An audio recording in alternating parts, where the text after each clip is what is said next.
So thank you all very much for being here tonight, and we're going to get started with our opening prayers. If anybody is watching on YouTube and would like to continue to join us on Zoom, please get in touch with us through Buddha Practice Study at gmail.com. And we'll be glad to add you to our list. And if you're going to be watching on YouTube, that's wonderful. Thank you very much. And if you need a set of books, if anybody needs a set of books and other information, please send me your shipping address so we can send you the books that we use and so on. It'll be very helpful to you, I'm sure. So we're going to begin with our opening prayers. So tonight I'm going to screen share.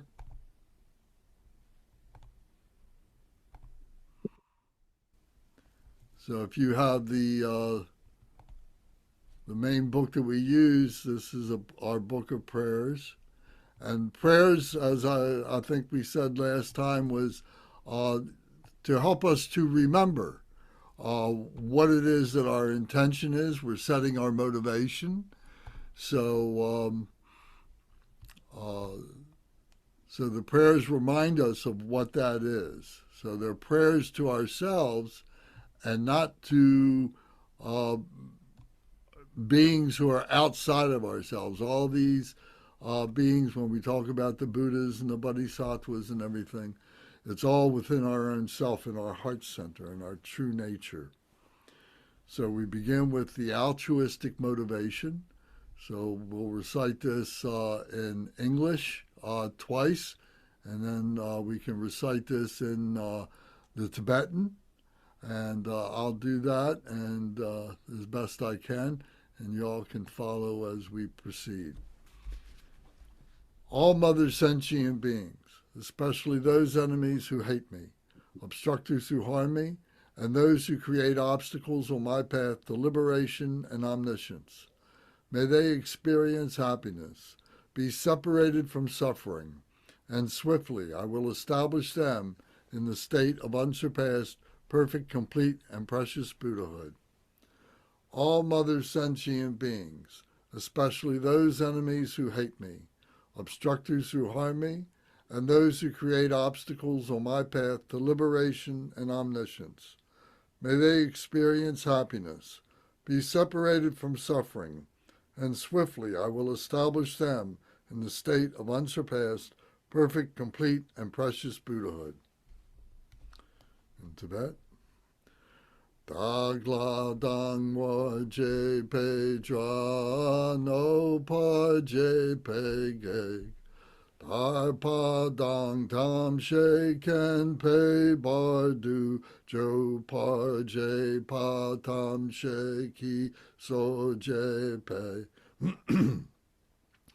Manam kadam yam pe sam chen tam she de wa dang den. Dug now dong drell nor du la na me pa yang dag pa zog pe shang ju brin po she to pa ja. The action bodhicitta prayer. Thus, until I achieve enlightenment, I perform virtuous deeds with body, speech, and mind. Until death, I perform virtuous deeds with body, speech, and mind. From now until this time tomorrow, I perform virtuous deeds with body, speech, and mind. Thus, until I achieve enlightenment, I perform virtuous deeds with body, speech, and mind. Until death, I perform virtuous deeds with body, speech, and mind. From now until this time tomorrow, I perform virtuous deeds with body, speech, and mind. In Tibet. Deshe du sang ma ge gi bar du lu na gi sam ge wa la ko. Ma she bar du lu na gi sam ge wa la ko. Du de ring ne song te nima sang ta sam gi bar du lu nagi sam ge wala ko. And we go to page 5, to the short refuge prayer. We will fill in with the other prayers that we skipped over tonight. We will fill in as time goes on, as the weeks go on. This is the short refuge prayer. In the Buddha, the Dharma, and the Sangha most excellent, I take refuge until enlightenment is reached. By the merit of generosity and other good deeds, may I attain Buddhahood for the sake of all sentient beings. In the Buddha, the Dharma, and the Sangha most excellent, I take refuge until enlightenment is reached. By the merit of generosity and other good deeds, may I attain Buddhahood for the sake of all sentient beings. In Tibet, Sangye Chodang Soki Chonam La Zhangzhu Bardu Dagni Kapsuchi Dagi Jinsoki Pe Sonamgi Drola Penshir Sangye Jupasho. And the last prayer of our opening prayers tonight are the 4 immeasurables, page 6 in your book. These are the 4 vast immeasurables of enlightenment, the mind of enlightenment, bodhicitta. May all mother sentient beings, boundless as the sky, have happiness and the causes of happiness. May they be liberated from suffering and the causes of suffering. May they never be separated from the happiness that is free from sorrow. May they rest in equanimity, free from attachment and aversion. May all mother sentient beings, boundless as the sky, have happiness and the causes of happiness. May they be liberated from suffering and the causes of suffering. May they never be separated from the happiness that is free from sorrow. May they rest in equanimity, free from attachment and aversion. In Tibet, Manam kadang yam pe sem chen tam she dewa dang dewe grudang dempa jorchi dug now dang de nal gi gudang drawa jorchi dug now me pe dewa dang midra wa jorchi Nei ring chak dang ni dang dwell wei tang nam la ne pa jorchi.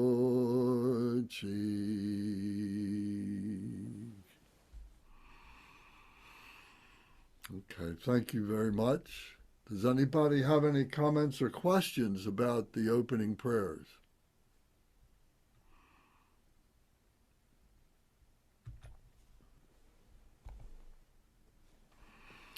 Okay. And slowly we're going to give an explanation for the opening prayer so everybody becomes familiar with them. These prayers, as I mentioned last week, some of these are over 1,000 years old. Some are more recent to that. They may only be 800 years old. But these are ancient prayers that have been recited for so many years, so many centuries by so many people. And that as we recite them in the Tibetan, we are harmonizing with that continuous vibration that has been generated by all these beings these practitioners who have been practicing these prayers and engagements in the Dharma and so on. So we're energizing that vibration. We're continuing that vibration to keep moving along, to continue inspiring other people and so on. So I just want to add the one prayer that we we just recited, which was the second one, which is the action bodhicitta prayer. So I want to take a minute and say that the bodhicitta is the holy enlightened mind. So bodhi means enlightenment, and citta means the heart mind. So this is putting the action to the holy enlightened mind. And we say that thus until I achieve enlightenment, I perform virtuous deeds with my body, speech, and mind.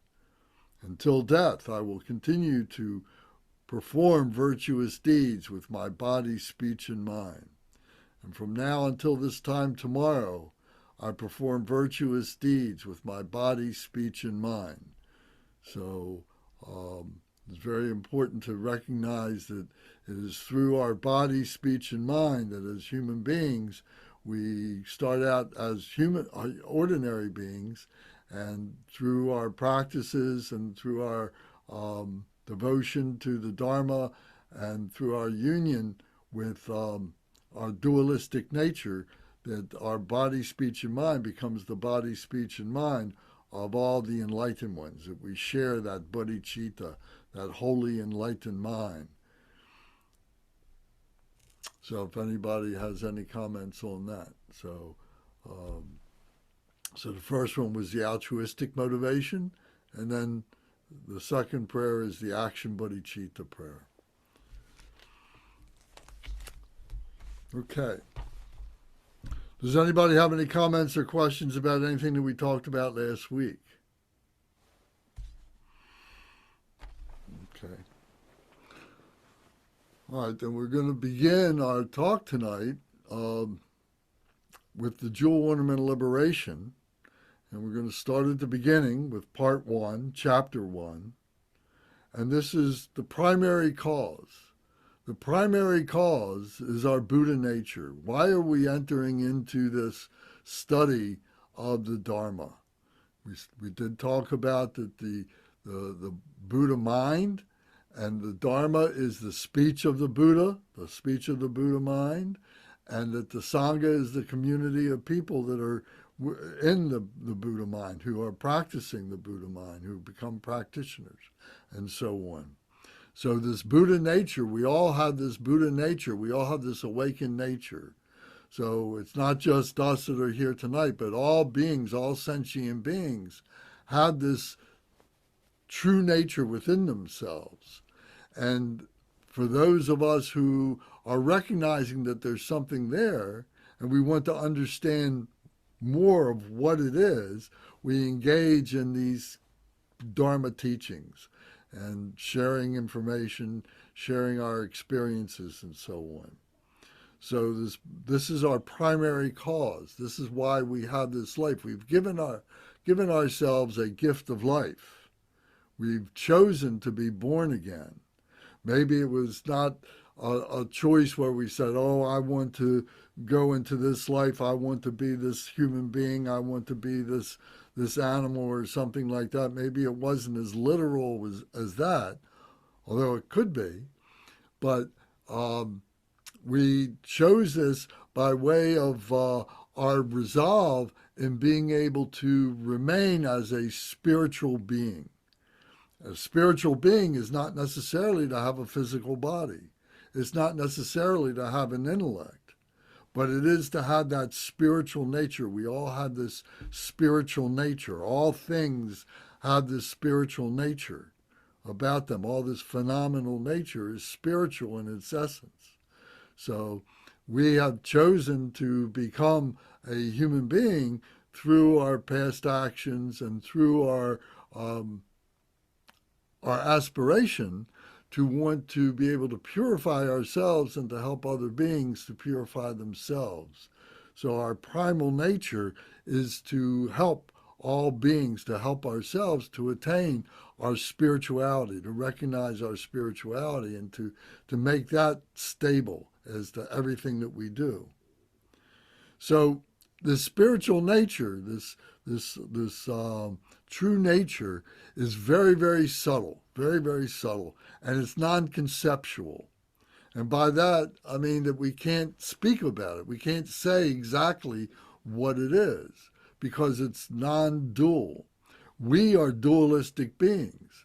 Am I trying to explain this? I've already said that we can't explain this because of it's so subtle. Everything is conditional. Everything is dependent on something else for us humans to be able to understand what things are. And that's a very broad statement to say this is our dualistic nature.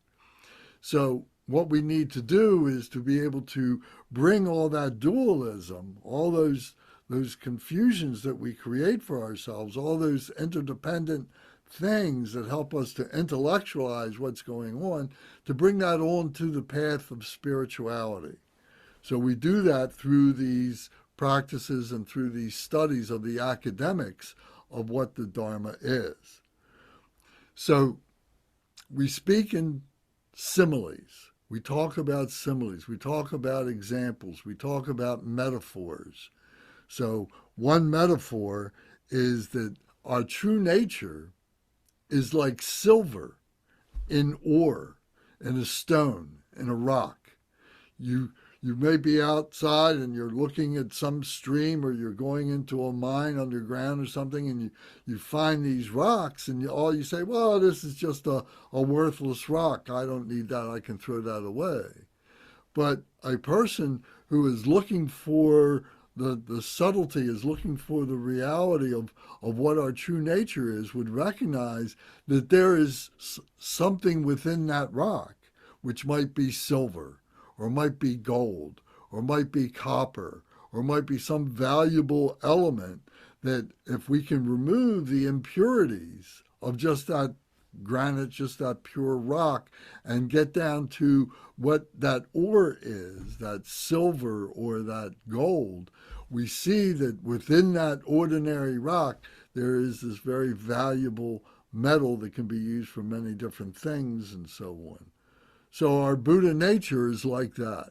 We say that it's like that it's a simile, that we don't recognize what it is right away. It seems to be obscured through the ordinariness of the rest of the rock, of that ore. Another way of expressing this simile is to say that here is a mustard seed. And a mustard seed is very, very, very small. You've all seen mustard seed. You've seen different kinds of seeds and so on. It's very, very small. And there's oil in there. And you say, well, what good does that do? One little, it's not even a drop of oil. If I was to squeeze that mustard seed, all I would get would just be some oily moisture on my skin between my fingers. That's all I would get. But a realized person would recognize that you can take a lot of those mustard seeds and compress those mustard seeds, and all that little drop accumulates, and before too long you would have a cup of mustard oil, mustard seed oil. And then if you continue to squeeze more mustard seeds, you would have a pint. And if you kept that up, then it would be a quart and so on like that. So by recognizing that within that tiny little mustard seed, there is some oil, but if you work at the accumulation of all that oil, then you have something that you can cook with, you can flavor with, you can use to be able to lubricate the wheel, your water wheel or something like that. You can do many things with that oil. So it's hidden. It's not apparent to us in our ordinary state.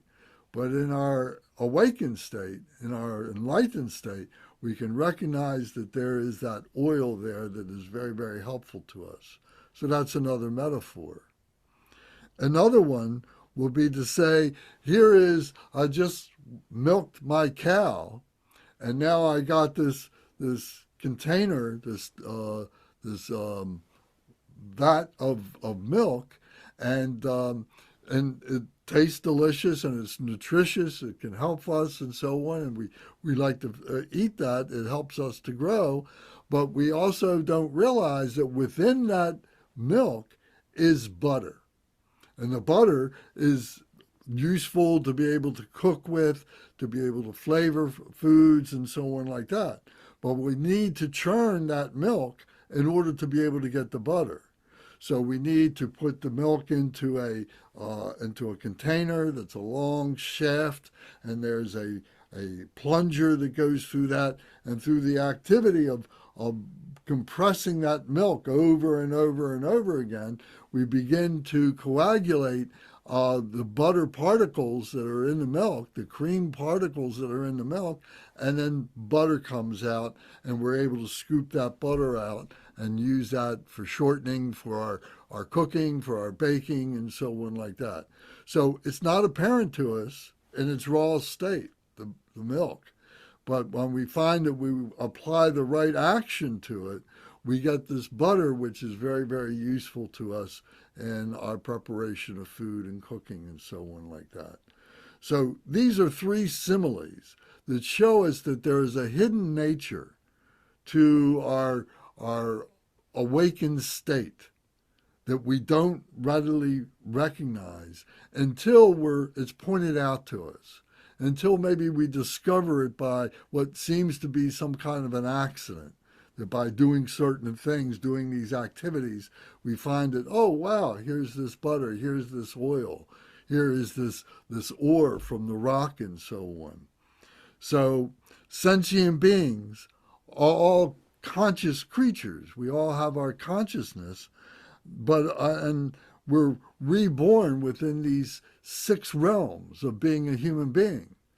So being a human being means that we can be like a god, that we can be this very profound being who understands, has great wisdom, who understands many things, but doesn't necessarily have a good method in which to be able to express that wisdom, those good things.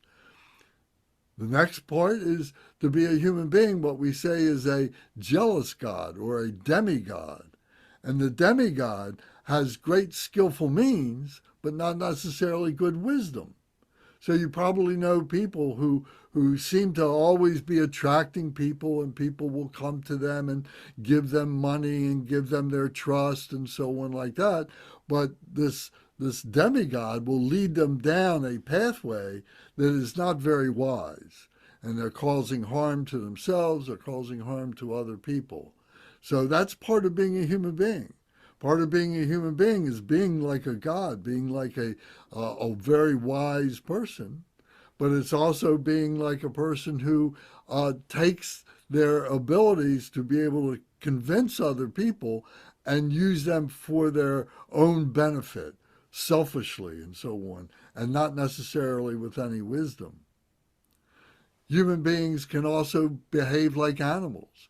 We have a very strong animal instinct to be able to survive and to procreate and to take care of ourselves, to eat and so on like that. And so they're ignorant. They don't realize who they are. They can look in a mirror and don't recognize themselves as a human being would.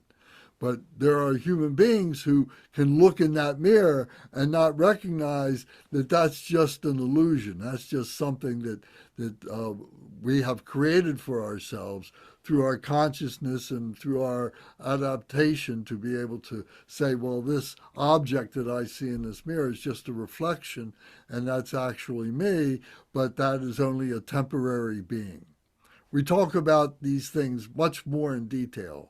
So I'm introducing this to you, that there are 6 realms, if you will. There's 6 parts of being a human being. So we talked about the God, we talk about the demigod, we talk about the animal, and then we talk now about what we call the hungry ghost. And the hungry ghost is a being who is never satisfied, is a human being who's never satisfied. Somebody who's always looking for more, somebody who's always hungry, somebody who's always thirsty and is insatiable. And no matter what they have, they feel that they cannot share it. They become miserly. They hold on to it selfishly for themselves. So the characteristic that really classifies these people as being greedy. They're very greedy. They want to hold on to it. They don't want to share it and so on.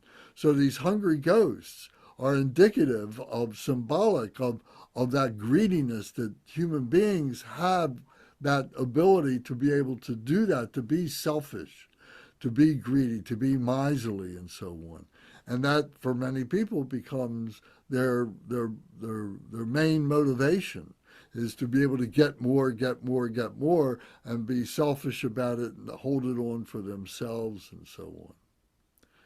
The next one is the beings who are in hells, who are being controlled by demons. And these demons are within themselves. They create these demons themselves, you know. We can talk about it in psychological terms. You know, these people who are consumed by their fears, by their neuroses, and so on, their confusions, their misconceptions, and so on. And they begin to identify with these things, and they begin to do terrible things. They begin to kill each other. They begin to steal from each other. They begin to lie to each other. They begin to do sexual misconduct with each other. They take intoxicants and lose their control and so on, like this. So these beings are like being in a hell, suffering and terrible sufferings and uncontrolled. They are more than miserable. They are consumed completely by their neuroses, by their confusion, by their psychological misconceptions and so on. So we say, you know, that they have these demons within themselves. So there's many people like that. We have all been at one time or another all of these kinds of beings by some degree. Some of us very, very tiny, some maybe more. So all this is within a human being. So the human being is the sixth realm of being a being like this. So so as we are examining who we are, taking a look at what it is that causes us to do all this, we begin to find that we can use these energies that we have, use these bodies that we have, use these wisdoms that we have and skillful means that we have and so on, and to be able to use them for the benefit of the enlightenment of not just ourselves, but of other beings and so on. So what this leads us to is an awakening. This leads us to our Buddha nature, our true nature. I said in the beginning that we all have Buddha nature. We all have the same energy within ourselves. And it's camouflaged, it's concealed by these different analogies that I use, the similes of the rock, the simile of the mustard seed, and the simile of the butter in the milk, and so on. But so as we are recognizing ourselves, we can recognize, oh, well, sometimes I behave like a god. Sometimes I behave like a demigod. Sometimes I behave like an animal. Sometimes I behave like a hungry ghost. And sometimes I behave like a hell being, all within being a human being. So we're coming to recognize that this is what we are. We're a composite. We're an aggregate of many different things and so on. So the psychological is a huge part of this, is what we're coming to realize. And our body is part of it from the physical point of that we are atoms, and from atoms we become molecules, and from molecules we become tissue, and from tissue we become organs, and from that we become we begin to have this body that we see and recognize and so on. So this is the first part of coming to recognize our true nature. Our Buddha nature is the spiritual aspect of this. We have our physical body, We have our intellectual body, which we're doing all this analysis to be able to recognize all this, but there's a spirituality to us that we have had since we were conceived, and we're coming to recognize that this is our true nature. This is what we're trying to get to. So this is an introduction to that. As we continue through our weekly conversations about the Dharma and so on, we talk more and more and more, deeper and deeper and deeper about these characteristics of being a human being. Does anybody have any comments or questions about this?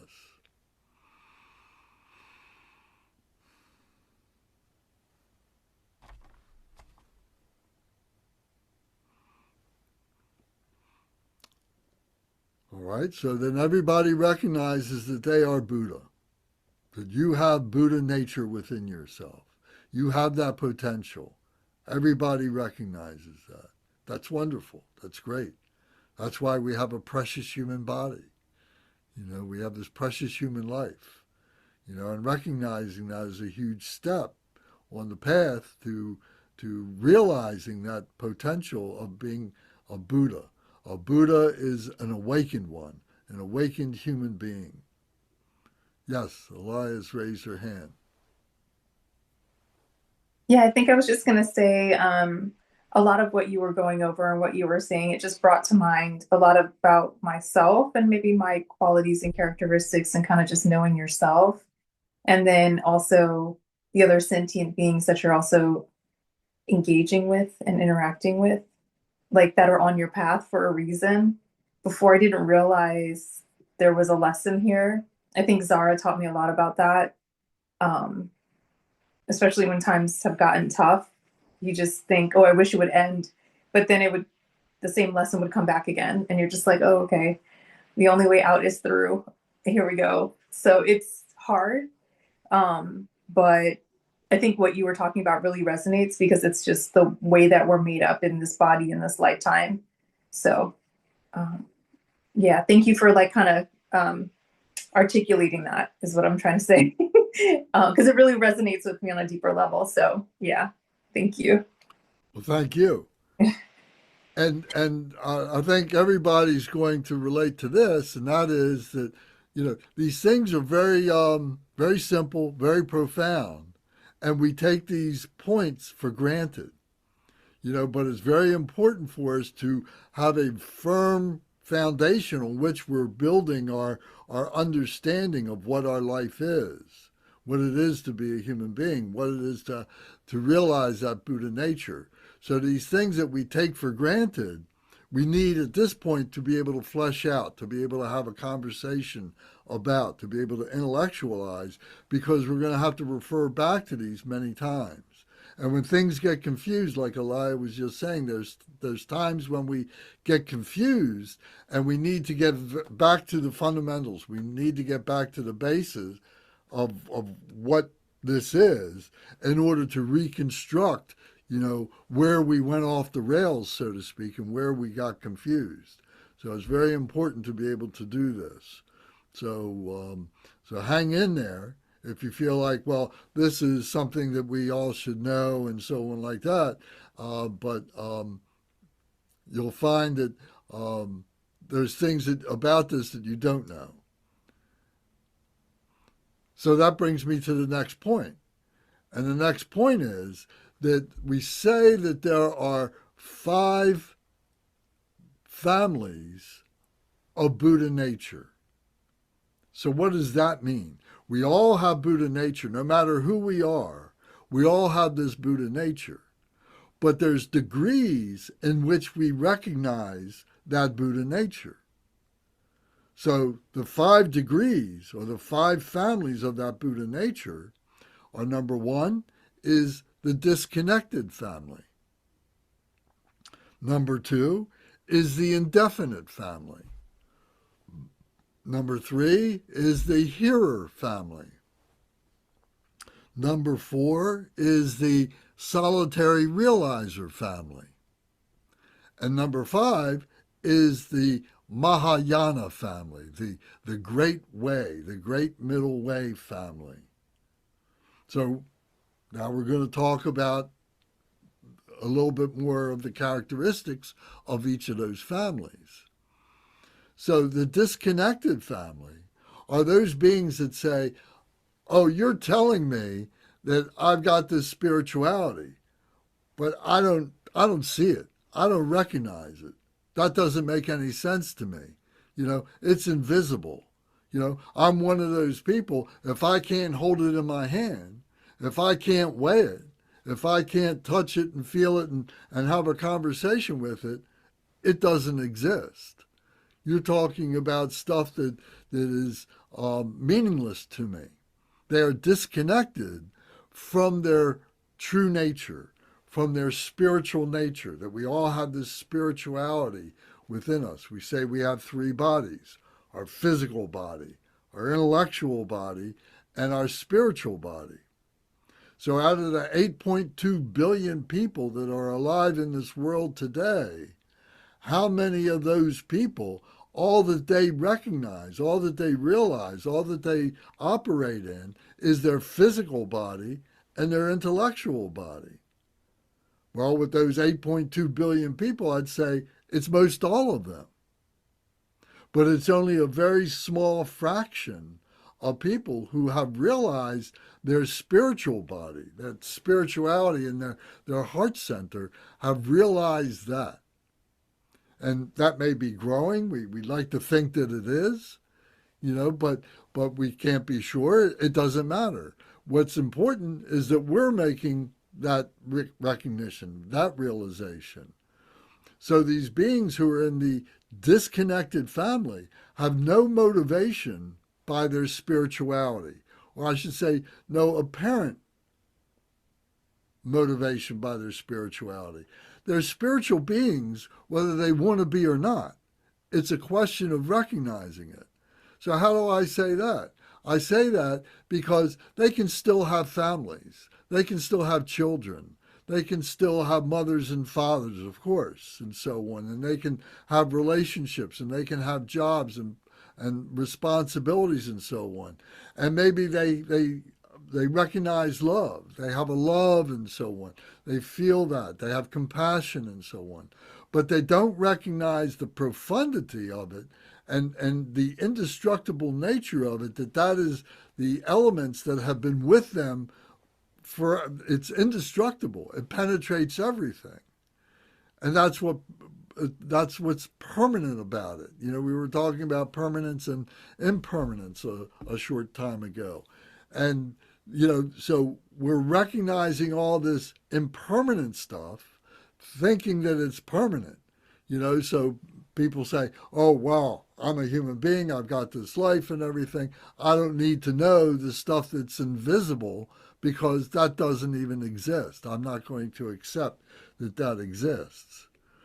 So what comes out of this disconnected family, they're disconnected from their spirituality. So they don't have a good grounding. If you take a two-legged stool and one leg is physical and the other leg is intellectual, and you try and balance that stool on the ground, it's very, very difficult to maintain that stool standing upright. It's going to fall down. It's going to crash to the floor and so on. But if you recognize the third leg is spirituality, now that stool will stand by itself. So this is a simple way of explaining being a human being, is that we have our physical body, our intellectual body, and our spiritual body, and that's what makes us strong. That's what makes us self-sufficient. That's what makes us able to balance ourselves amidst all this confusion, all this stuff that we go through every day and so on. So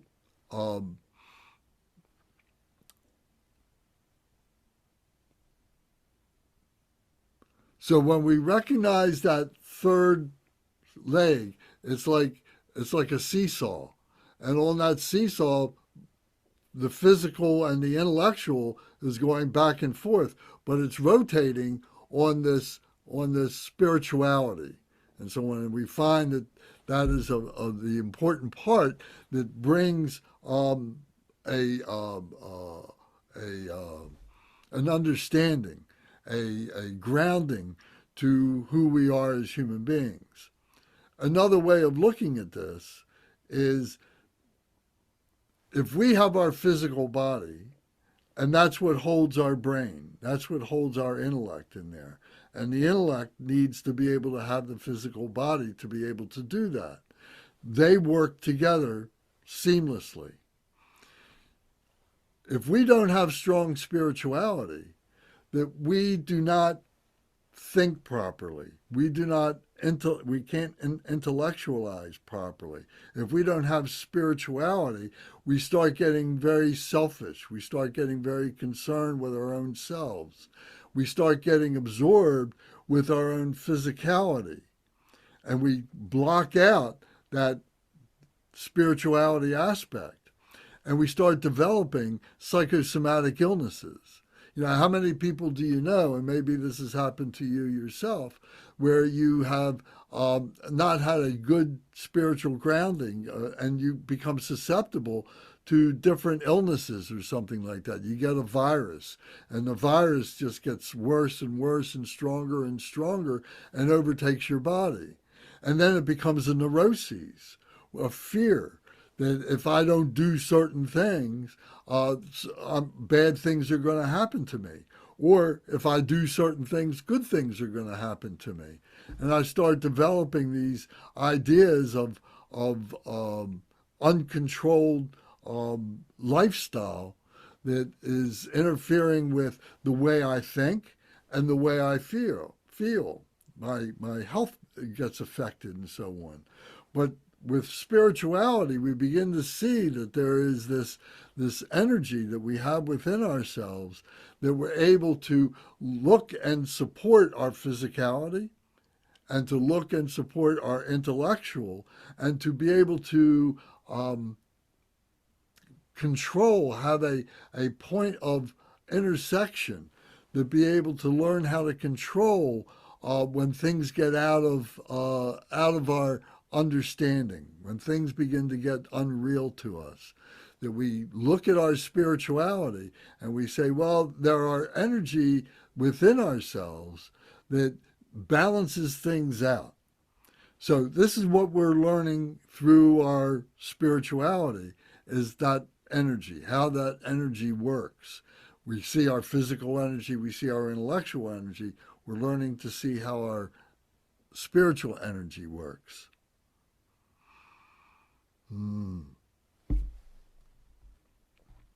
So in the disconnected family, there's characteristics where they have no grounding, and they think that they are independent and they don't need anybody else. There's a high degree of selfishness and so on like that. The next family is called the indefinite family.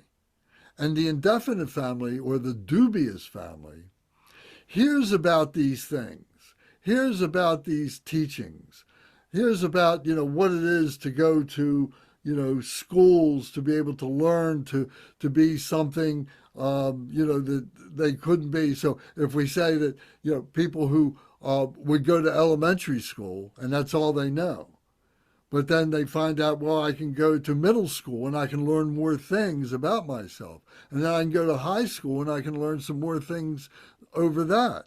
And then I can go to college and I can learn even more things. And I can go to universities and learn many more things. So the dubious family doesn't trust any of this, doesn't trust what it is to be a spiritual being. And they may stick their toe in the water, so to speak, and say, oh, it's uncomfortable, it's cold, or it's too hot, or something. They're checking it out. But their mistrust undermines whatever resolve they may have, whatever they may learn, by saying, oh, wow, this really doesn't exist. I'm being coerced into thinking this. So this isn't real. This isn't so. They're dubious of this spirituality. They're dubious of that spiritual nature. They're dubious of the psychology. They're dubious of their ability to be able to be a craftsman or something like that. They're dubious of being able to play a musical instrument, or dubious of their being able to learn another language, or dubious to be able to have a good relationship with somebody else. They don't trust relationships with other people and so on because they have no faith in themselves. So the dubious family, the dubious people are like that. You know, they have a great deal of fear. They and they cut themselves off. They feel like it's a survival thing, that by not engaging in that which seems so difficult to them, they just rather deal with that, and they can insulate themselves and saying, "Oh, I don't have to do that. I don't need to do that. I'm comfortable within myself," and so on, rather than learning and expanding their understanding of what it is to be a complete human being. So the dubious family. The third one is the hearer family. The hearer family has heard about spiritual things, has heard about religion, has heard about higher learning, has been exposed to it through books or through teachers or through reading it on seeing it on television or hearing it on the radio. They've heard a message that can potentially take them to a higher level, to an expanded level, and they're hearing it, and they may join into that. They're hearing it, they're joining into it because of their fear that if they don't, they're going to lose out. So their fear becomes a prime motivator for them doing something. But they're not completely motivated by their altruism. They're not motivated by their compassion for themselves. In other words, that they are going to learn something. It's more that if they engage in this, they're not going to miss out on something that is going to, that will help them. So the hearers,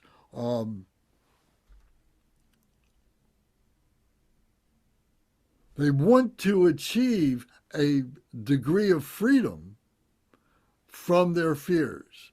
They have compassion for themselves. They do have compassion for themselves. And by that, they're joining in this program, but they don't really understand it. And they're doing it as a minimalist. They're not really totally engaging in it. It becomes a very, how should I say? They're just following a leader and accepting what the leader says without testing what the leader says. They're not fully engaging in it. They're not transforming themselves. They're just being a hearer in this. And as they would talk to you about it, or they would talk to somebody about it, they're just like a parroting. They're just parroting what they have heard, what they have seen, what they've been exposed to, what has been taught to them. They're not speaking about it from their own experience. They're not speaking of it from their heart. They're speaking of it from a very superficial mind aspect. So this is the hearer family. They're just hearing it. The next one is called the solitary realizer.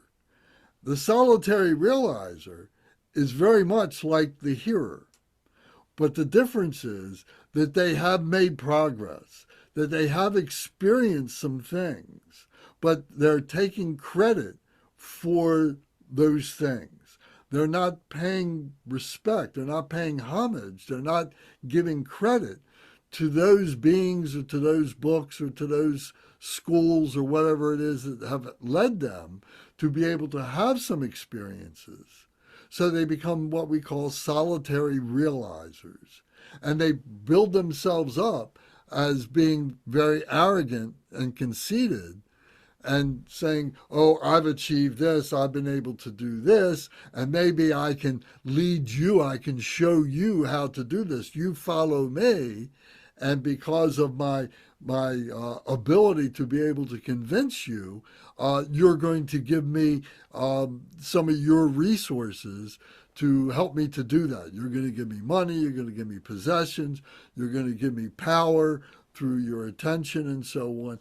And all I'm going to give you is just my persona of my arrogance and so on, that I've achieved all this, and I'm going to make you better by just simply following me. But they are based in fear themselves. They are a step above the hearer. They are motivated by their fears that if they don't do these things, that they are going to collapse and lose their identity and so on, lose their ego. So the ego here is a very important aspect to all of this. And the ego will attach to anything. The ego will attach to your being a good person or a poor person. If you're non-virtuous, the ego will attach to that. Oh, I can get away with these things because I've got power. I can get this money. I can get this possessions and stuff from other people. Or the ego will say, oh, I'm a very moral person, and I can attach to that. So the solitary realizer seizes on this opportunity that they have because they have some ability to be able to understand things, to be transcendent of their ordinariness, but they're doing it for their own grandizement. They're doing it for their own ability and not necessarily to help other people. So you can recognize solitary realizers through their arrogance and through their conceit. They prefer to stay alone as much as possible. They by choice have put themselves in a position where they're at the top of the class, so to speak, because they don't want to be challenged. If they were to allow themselves to become involved with the ordinary people, then their inability to be able to communicate, their ability to be able to lead, their ability to be able to express what their transcendence is and how they got there comes into question. And they need to be able to protect that. So they keep themselves isolated. So these are qualities of the solitary realizer. So you may know people like that. Likely, you may have been, there's a part of you that is a solitary realizer. There's a part of you that is a hearer. There's a part of you that is a dubious person. A part of you that has been or is now a disconnected person. So we relate to this through ourselves. We are all part of all of these things, at least from the point of view of being able to be empathetic with all of these things, that we can recognize this is all part of the human condition, what it is to be a human being. We're all susceptible to these things. We're vulnerable to these things. We're also susceptible and we're also possible to follow a morality and so on, and to be able to improve ourselves and to develop ourselves into being awakened, into recognizing all these dualistic things, all these different aspects of what it is to be a human being. And as we're able to overcome these things, as we're able to attain a higher awareness, we become more and more awakened. So the whole path, you see, is a graduated path to what we say of being awakened, of being enlightened, and so on. And we begin to build a knowledge base which be able to help us to move from one place in our development to another place. And then if we find some difficulty or something that's blocking us or something that challenges us, and we have to fall back a notch lower or 2 notches lower, there's a familiarity there because we've developed an understanding, and we can rebuild ourselves to get back to where we were when we were challenged, when we were lost, and so on. So this is an important feature of being an educated person. We've all been to a situation where we've been in school or we've been out, with our friends or in society or something like that, and maybe we got a little bit over our heads, and then you say, oh my goodness, I've got this job and I just really don't know what I'm doing, and then you think about it and you say, well, maybe I better go back and look at some of these books that I've collected over the years, and kind of re-educate myself, remember some of these things that I forgot about, and be able to incorporate that old knowledge that I had, and now see that I've got an opportunity to really put it to work and make it happen, and so on in my life. So there's that issue that we need to deal with. So what we overcome our ignorance with, our delusion with, is our education. So all this, you see, is all a result of education, of being able to improve ourselves through that. So those were the first four of the families of being of our true nature. So it was disconnected. It was indefinite, dubious. It was a hearer, but fearful. It was a solitary realizer and becoming arrogant and so on, but still being fearful and so on. And then we come to the fifth one. The fifth one is called the Mahayana family. Now, the Mahayana family is a middle way family. And the Buddha taught about this. And sometimes, in these ancient languages like Sanskrit, there's a word that can mean paragraphs, that can mean pages and pages, that can mean a book to describe one word. And Mahayana is one of those words. It's a Sanskrit word.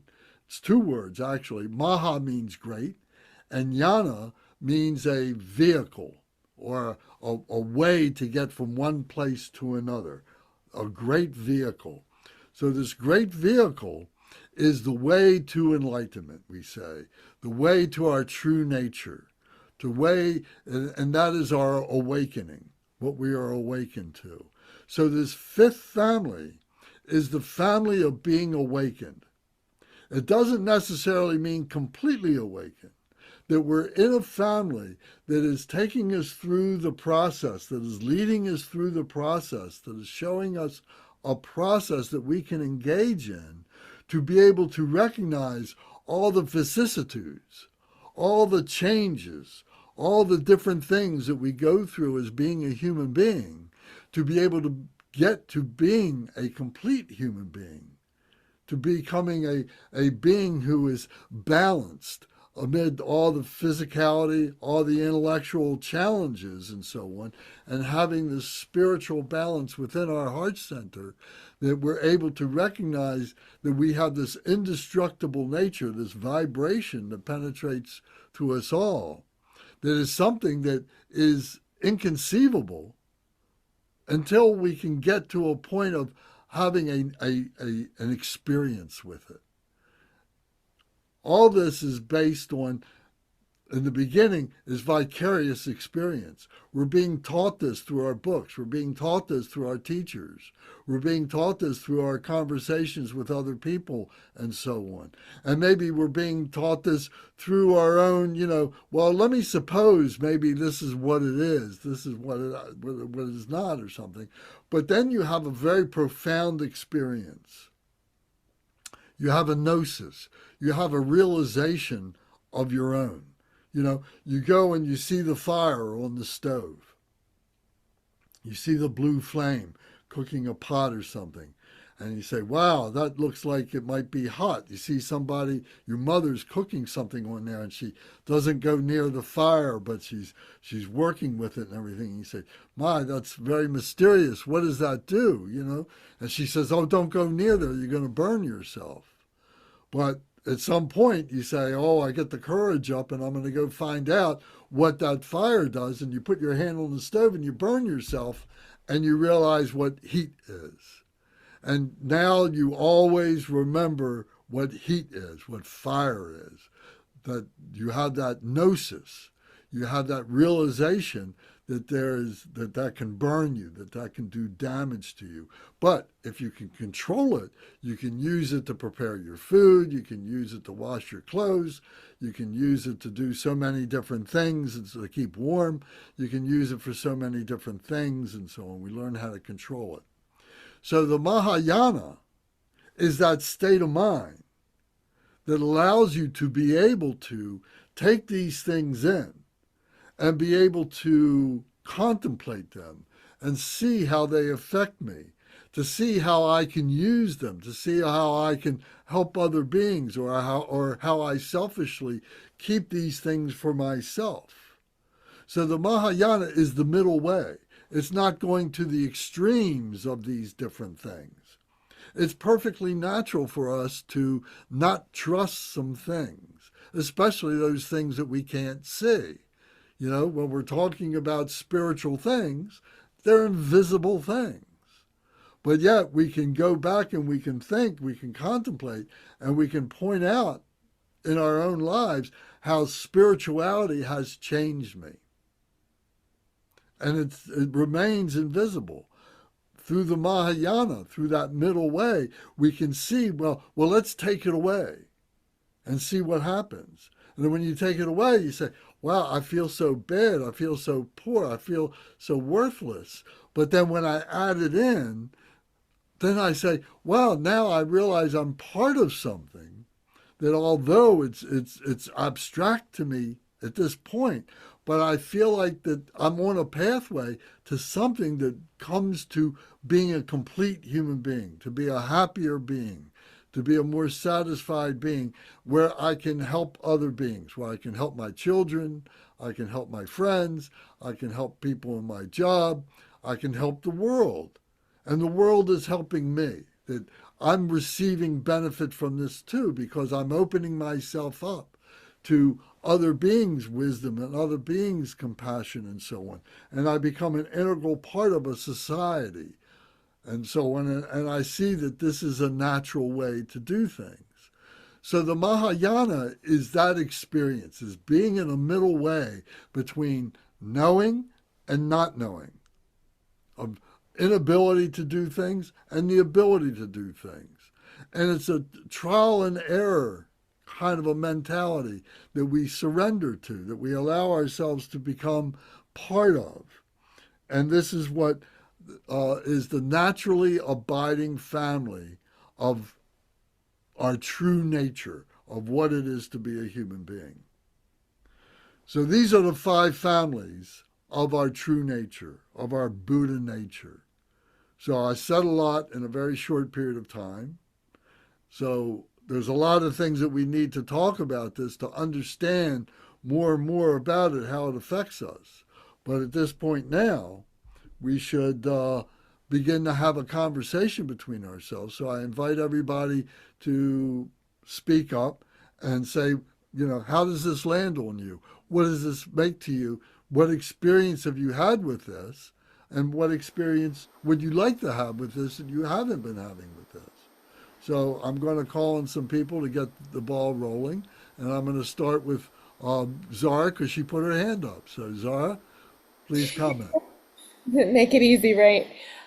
So this is me kind of asking relative to where I am now on my journey with my own spirituality.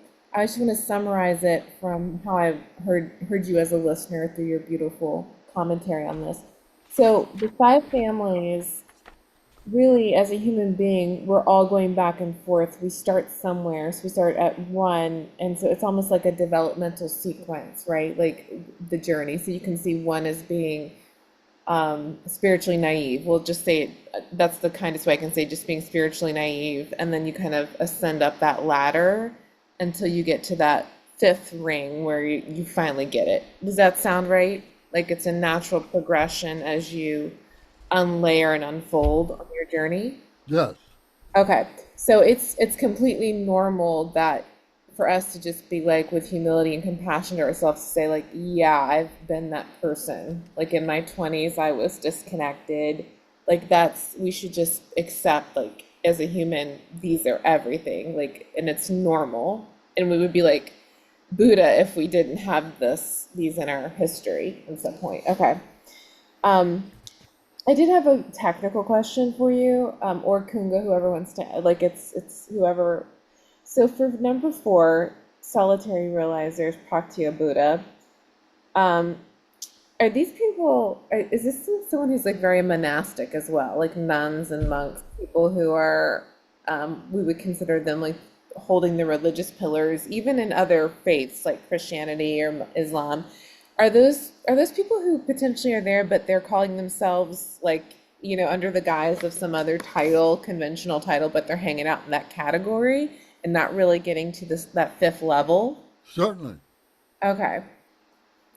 Okay. All right. I want to open it up. Those are my two questions I just wanted to check. Thank you. Very good. Thank you. Gunga, would you like to comment? Sure. So I think it's important also to think about this from a historical context.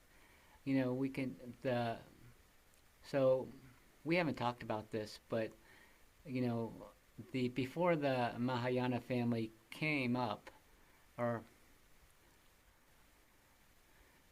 before the Mahayana family teachings became more widespread and more well known, the Buddhism was basically known for the Theravada, or maybe we could say like original Buddhism rather than Theravada, because we don't think even the Theravada practices Buddhism the same way the Buddha did.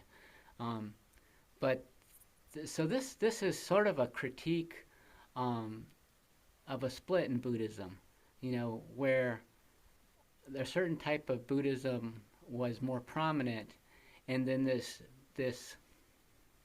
I want to say a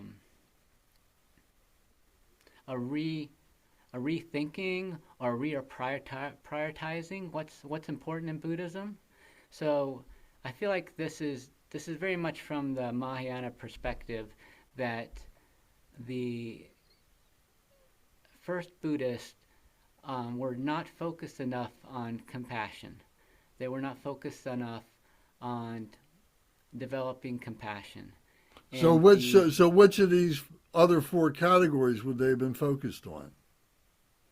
So I think when they talk about the Pradika Buddha, that's a criticism of the Arhats, right? The Buddha's the first followers of the Buddha who achieved enlightenment, who achieved nirvana, that they would achieve nirvana without promoting or emphasizing the saving of all beings, right? The Bodhisattva ideal. So the Pratika Buddhas um, my understanding is the critique is more enlightenment for oneself and not enlightenment to save all beings, which is the Mahayana So there was elaboration. a selfish motivation. Right. Well, right, but I don't feel like I feel like it's a critique from one group of practitioners towards another, and I don't think that the Pratika Buddhists would say that they were selfish. I just think they didn't emphasize compassion as much as the Mahayana practitioners. So then it becomes more, when this is told from one perspective, it becomes like you're being selfish, where the other one says, no, we talk about that, we just don't talk about it in the same way you do. I feel like that's what I've heard from Theravadian people. They say, yeah, compassion is part of our practice. It's part of the Buddha's teachings. Compassion is part of the teaching, but it's not emphasized in the same way as it is in the Mahayana. So I think the Sravaka, the Hero family, and the Solitary Realizer family, in the Jewel Ornament it talks about them being at Nirvana as being like a space where they're resting, and when they've rested well enough at that place, the Buddha will inspire them to move on to the next level, which is the Mahayana path to bring compassion to all people. but it's a lot of work to get to that point. It's not an easy thing to even become a solitary realizer. And so, so some people are only able to make it to that part in the beginning, and they have to expand their practice later. That's sort of my understanding. That's my understanding of that. I like the idea that, and also with the indefinite family, it talks about people who are just needing some spark to ignite their spiritual practice. Like you just need something to happen to make you realize, hey, there's something more to life. And that once that spark happens, then you're on. Then you're one of the hearers. You're starting your practice. And then as you continue to develop your practice, I feel like the hearers, when they talk about Sravaka or hearers in the Dhammapada and stuff, that's not a negative thing. A hearer is someone who's on the path. They're just, they just haven't developed that far on the path. They're just listening to the teachings, trying to put the teachings into practice, but they haven't had any realizations yet. Where they're the solitary realizers, they've had a realization, and they've kind of stopped with that realization. And the Mahayana would say, hey, you need to practice harder. There's more out there. You're not developing that compassion aspect enough. Thank you. Thank you very much. Yes, and we'll circle back and dig more deeper into the points that you raised. So those were good points. Alaya, I'd like to ask you. You've got your microphone on. How does this land on you? Yeah, I think both to Kanga's and Zara's point, I was actually wondering, like, I guess it's relatable in terms of maybe like where you are personally on this journey, and like that it does go in that hierarchy type of fate in those phases and in those steps. And then what also came to mind as you were talking were people that I know maybe that are not stuck, I guess, but have found themselves in these conditions or these places or these stages, and they're just kind of in that's their baseline, that's where they're operating from, and that's where their motivation is and things like that. So I think it is interesting to both of their points that I feel like I've gone through a lot of this in my life. I don't know if it would be called like rebirth when you kind of get to that place of, oh, okay, like I'm more than just this body. There's something spiritually here that is really motivating me, and where you fall within that. And then once you have that realization and awakening, like, where do you go from there? So I think this has really helped with that evolution to like go forward and take those steps to kind of move in that direction. And I think it's just, not everyone's path in this lifetime to have that spiritual evolution either. It's not made for everyone, I think. So yeah, I think I'm very grateful to be able to like understand this and have the ability to have access to this information. And I think it's broken down nicely in the book as well. Yeah, so it really did resonate with me, a lot of the information that was like discussed, and then like the classifications of each one and what they're composed of and why. And it makes a lot of sense. Very practical. So yeah. So I'm eager to learn more. It's nice that, Kangan and Zara are like ahead of a lot of us in terms of like studying and things like that, or knowing some more information, maybe summarizing it and having like different questions. But yeah, that's kind of just how it landed for me. So thanks. Thank you. I'd just like to make a quick comment and just say that, yes, every session that we have, whether it's a teaching session, a listening session, a study session, or it's a on the cushion meditation contemplative session, there's figuratively, there is a death, because we enter in with a certain mindset. But then during the study, during the practice, during the meditation, whatever, there's kind of like an enlightenment. There's something new that we learn. And then we can't go back. Now we're forever changed from that which we learned, and we take that forward, and in that way we're like reborn. So when we get up out of that session, whatever it is, now we're re-engaging in society and the way we work and live and everything with this new ideas that have come to us in our minds and so on. So your analogy of a birth and death is absolutely true. Thank you. Kevin, how about you? What are your comments on what we've been talking about? Aaliyah stole everything I was going to say, so I really don't have much to chime in on. I need to go before her next time. So, well, how's it been your experience? How was it your experience that you understand this? So I kind of put families into like personalities, or different places I've been at different points in my life, and I think it's the evolution as she had mentioned. And I think it's really helpful to go through each one, because that builds your character. It also helps you understand and have a better understanding of the process and how things can change, based on certain things that your environment provides, and how you respond to that. So, and I think it's important to just experience all of them and appreciate it, and to know where you want to go, or where you want to be, or what you want to feel like. For me, and my question to you is, how do we know when we reach enlightenment? How do we know we haven't done it as yet? And how do we know it's not as easy as taking some mushrooms and being enlightened?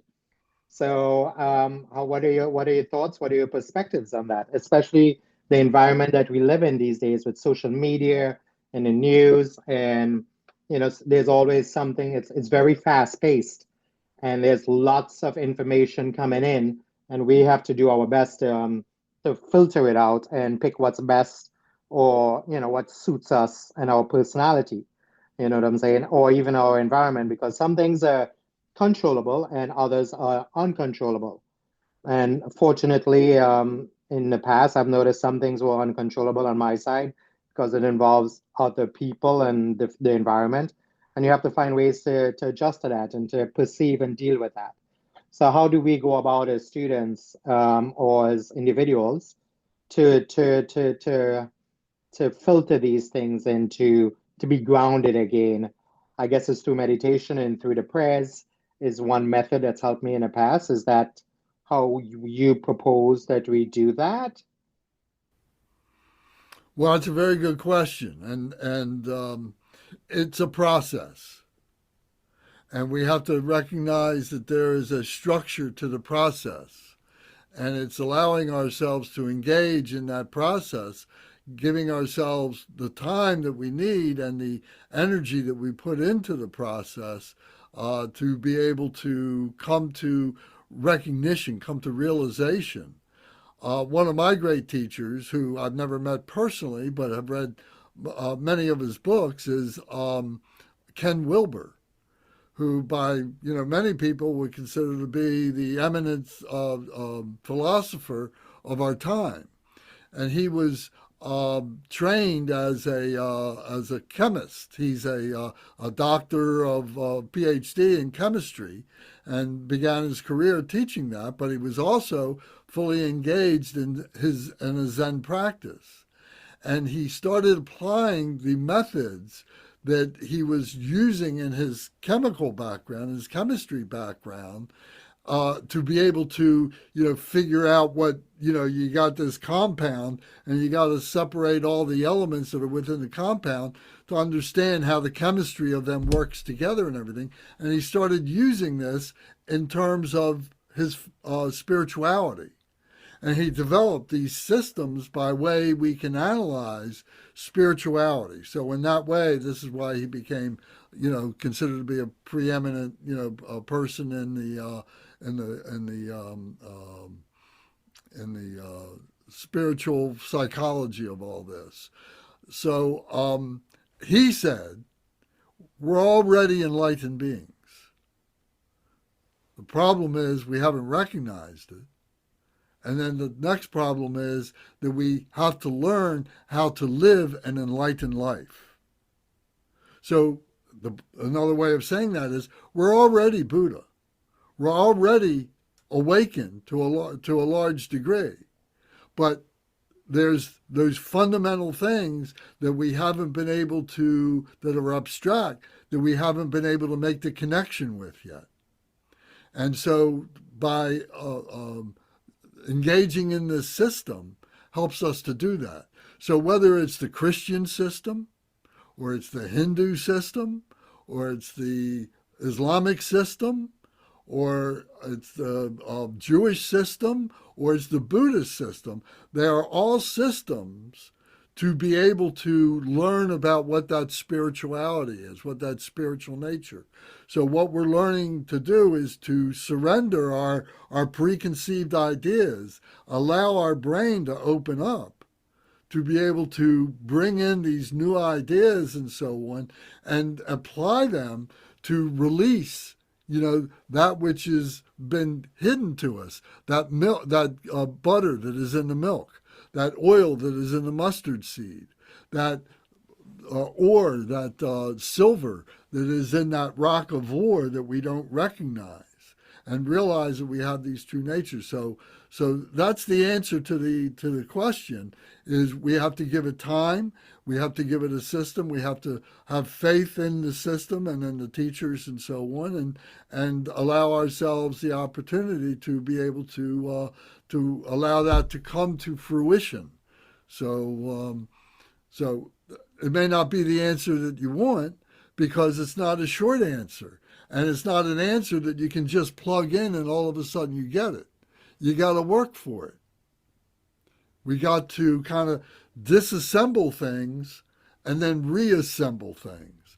And as we disassemble things, we're talking about our life, our psychology and everything, and we're going to leave a lot of things out as we reassemble it, because it's stuff that we don't need. It's stuff that our ego has attached to. And it's blocked up that clear awareness of what our true nature is.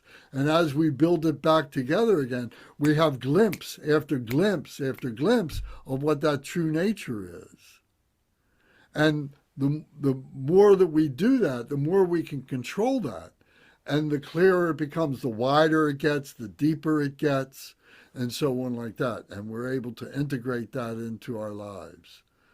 So that's as short an answer as I can make, as comprehensively as possible, to answer the question. Thank you. So Larry, do you have a comment? Is there something you'd like to add to this conversation? You're muted, Larry. Larry, you're muted.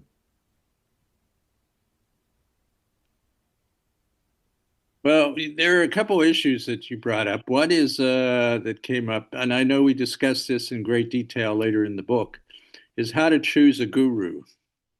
And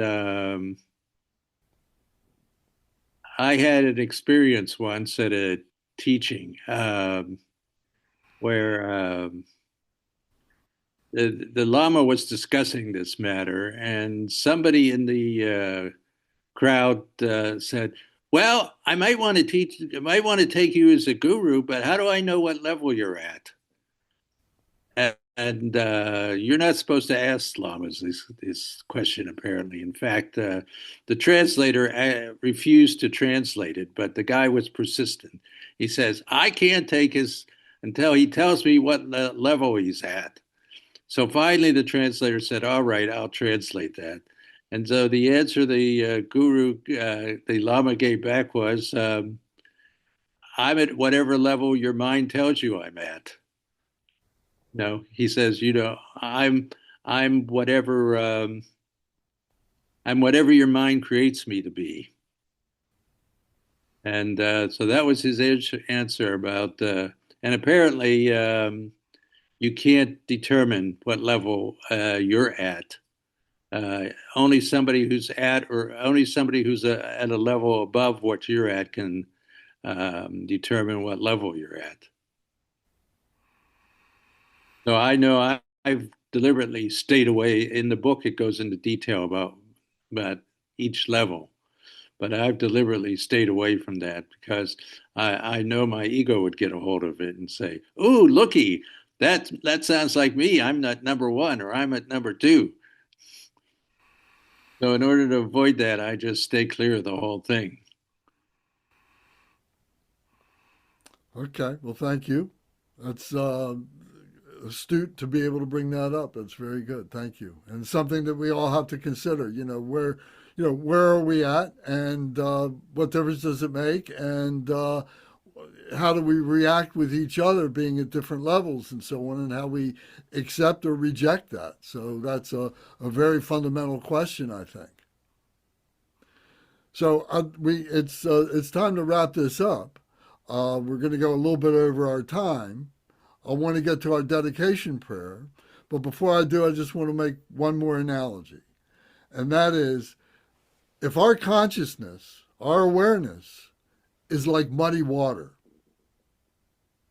and we take a glass, a tall glass, clear glass, and we take that muddy water and we set it down on a table and we look at it, it's just muddy water. We can't see any difference from top to bottom of that glass.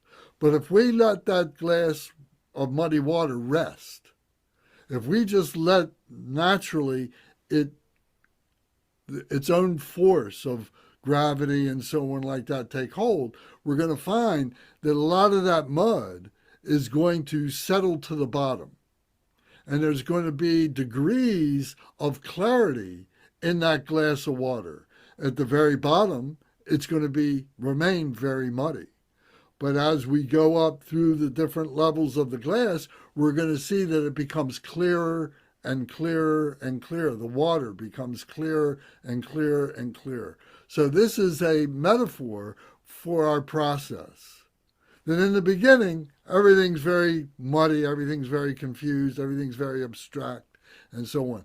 But as we engage in the process of learning, and as we engage in the process of practice, because remember, we're learning academics, but we also need to learn the practices of those academics. And those two things work together. If all you get is academics, you're just getting vicarious experience. You're not experiencing anything for yourself. But through the workshop of practice, you begin to have your own realization. You begin to have gnosis. So the two things work together. Right now, we need to get our vocabulary together. We need to get the basis of our academics. But very shortly, and through these prayers, we're learning some practice. So more and more, the practice is going to become an equal part in terms of time and so on that we devote in these discussions to our own realization process and so on. So I hope that makes some sense to you. So now we need to do our dedication. So as we said last week, that there's three parts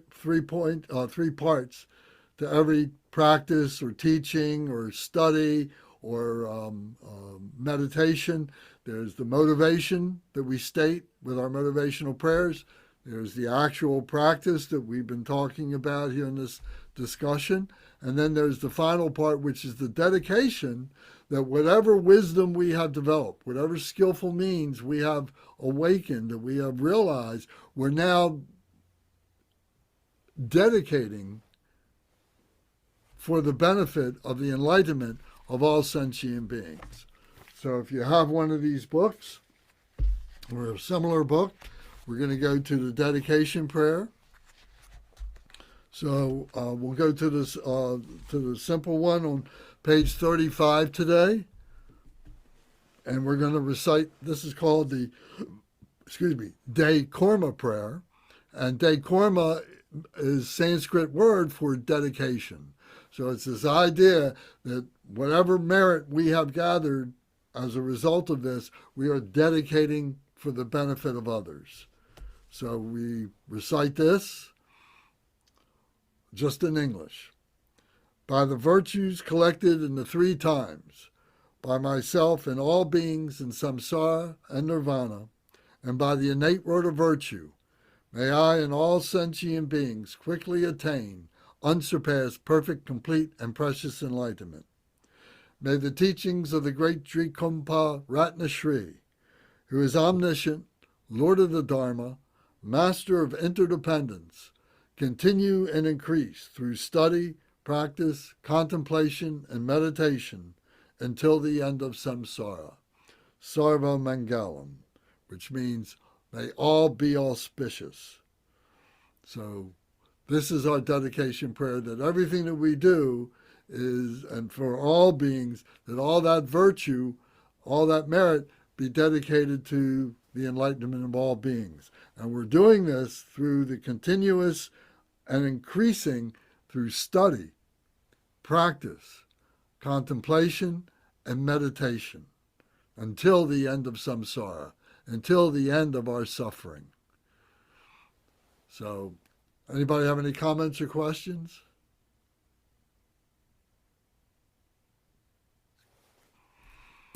No, thank you. All right. Well, thank you all very, very much tonight. I hope this was helpful to you. And I look forward to seeing you all next week. If you have any other comments or questions you want to write in the as an email, we'll be glad to have a conversation. So, thank you. I'll talk to you next time. Bye, everyone. Yeah. Bye, everybody. Good night. Good night. Good night. Bye-bye.